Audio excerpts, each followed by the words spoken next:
RX67 promo কোডটি ব্যবহার করলে তোমরা পেয়ে যাবে 200% ক্যাশব্যাক বোনাস। তাই দেরি না করে এখনই মেলবেট অ্যাকাউন্টটি করে ফেলো এবং আমাদের প্রোমো কোডটি ব্যবহার করে ফেলো। প্রথমে তোমরা ক্রোম অথবা গুগল থেকে মেলবেট অ্যাপসটিকে ডাউনলোড করে ফেলবে আর ডাউনলোড করার পর ইনস্টল করে নিবে। এখানে প্রথমে অ্যাকাউন্ট করার জন্য প্রথমে রেজিস্ট্রেশন বাটনে ক্লিক করতে হবে আর রেজিস্ট্রেশন বাটনে ক্লিক করার পর এরকম একটি ইন্টারফেস চলে আসবে। তারপর ইন ওয়ান ক্লিকে ক্লিক করবে। যখন তোমরা ইন ওয়ান ক্লিকে ক্লিক করবে তখন এরকম একটি ইন্টারফেস চলে আসবে। এখানে উপরে যেরকম আছে সেরকমই রেখে দেবে, উপরে কোনো কিছু চেঞ্জ করার প্রয়োজন নেই। কিন্তু এখানে প্রোমো কোডের জায়গায় আমাদের অফিসিয়ালি ভিআইপি প্রোমো কোডটি ব্যবহার করবে আর আমাদের প্রোমো কোডটি কিন্তু স্ক্রিনের মধ্যে দেওয়াই আছে। তারপর আমি তোমাদেরকে বলে দিচ্ছি আমাদের প্রোমো কোডটি হচ্ছে RS67।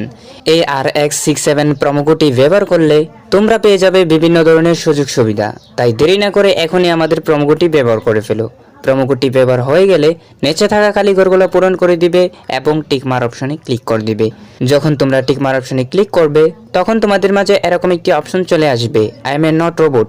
এখানে তোমাদেরকে পারমিশন দিতে বলবে, তোমরা তোমাদের মতন পারমিশনগুলো দিয়ে দিবে। মানে এখানে অনেকগুলো পিকচার থাকবে, সেই পিকচারগুলো সিলেক্ট করতে হবে। সেই পিকচার অনুযায়ী সিলেক্ট করলে তোমাদের ভেরিফাই কমপ্লিট হয়ে যাবে। তো আমার কিন্তু অলরেডি ভেরিফাই কমপ্লিট হয়ে গেছে। আর ভেরিফাই কমপ্লিট হয়ে গেলে তোমরা দেখতেই পারছো আমার কিন্তু একটা অ্যাকাউন্ট করা হয়ে গেছে। আর তোমাদের অ্যাকাউন্ট করা হয়ে গেলে এখানে একটা স্ক্রিনশট দিয়ে রাখবে অথবা ইউজার নেম পাসওয়ার্ডটাকে কোথায় কপি করে রেখে দিবে, যাতে আমরা পরবর্তীতে আমাদের ডিভাইসে লগ ইন করতে গেলে বা অন্য কোনো ডিভাইসে লগ ইন করতে গেলে সেটাকে আমরা দেখে দেখে করতে পারি। সব কিছু করা হয়ে গেলে আমরা নেক্সট বাটনে ক্লিক করব।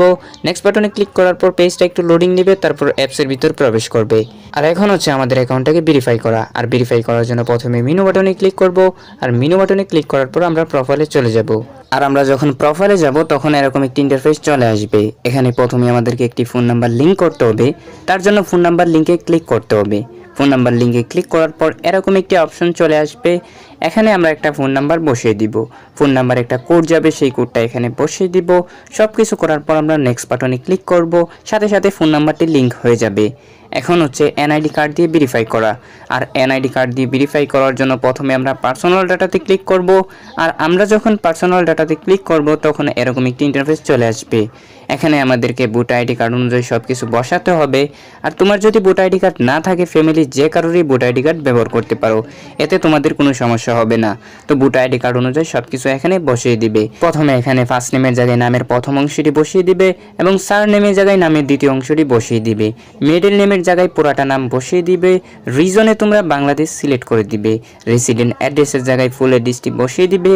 ডকুমেন্ট টাইপ তোমরা এনআইডি কার্ডটি সিলেক্ট করে দিবে। ডকুমেন্ট নাম্বারের জায়গায় এনআইডি কার্ডের নাম্বারটি বসিয়ে দিবে এবং তোমরা চেষ্টা করবে এনআইডি কার্ড অনুযায়ী সবকিছু এখানে বসিয়ে দেওয়া। কেননা এনআইডি কার্ড অনুযায়ী সবকিছু এখানে বসিয়ে দিলে পরবর্তীতে অ্যাকাউন্টের সমস্যা হলে সেটাকে আমরা সমাধান করতে পারবো। সবকিছু দেওয়া হয়ে গেলে আবারও একটু চেক করে নিবে। চেক করার পর রাইট বাটনে ক্লিক করে দিবে। আর রাইট বাটনে ক্লিক করার পর সাথে সাথেই পেজটা একটু লোডিং নেবে। তারপর দেখতেই পারবে তোমাদের অ্যাকাউন্টটা ফুল ভেরিফাই হয়ে যাবে। তো আমরা কিন্তু আমাদের অ্যাকাউন্টটাকে ভেরিফাই করে নিলাম। এখন কিভাবে ডিপোজিট করা যায়? ডিপোজিট করার জন্য প্রথমে আমরা ডিপোজিট বাটনে ক্লিক করব। আর আমরা যখন ডিপোজিট বাটনে ক্লিক করব তখন এরকম একটি ইন্টারফেস চলে আসবে। এখানে আমরা বিভিন্ন মাধ্যমে ডিপোজিট করতে পারবো। তো আমি তোমাদেরকে বিকাশ দিয়ে দেখিয়ে দিচ্ছি।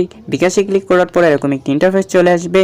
এখানে তোমরা দেখতে পাচ্ছ উপরে একটি নাম্বার দেওয়া আছে আর এই নাম্বারে আমাদের ক্যাশ আউট করতে হবে। আর ক্যাশ আউট করার পর আমরা কত থেকে কত টাকা ডিপোজিট করতে পারবো সেটা কিন্তু এখানে লেখাই আছে। তো মনে করো আমি 500 টাকা ডিপোজিট করলাম আর আমি যে নাম্বার থেকে টাকাটা পাঠাইছি সেই নাম্বারটা এখানে বসিয়ে দিব এবং আমাকে একটা ট্রানজ্যাকশন নাম্বার দেওয়া হবে, সেই নাম্বারটি এখানে বসিয়ে দিব। সব কিছু করার পর কনফার্ম বাটনে ক্লিক করব। কিছুক্ষণের ভিতরে আমাদের ডিপোজিটটা হয়ে যাবে।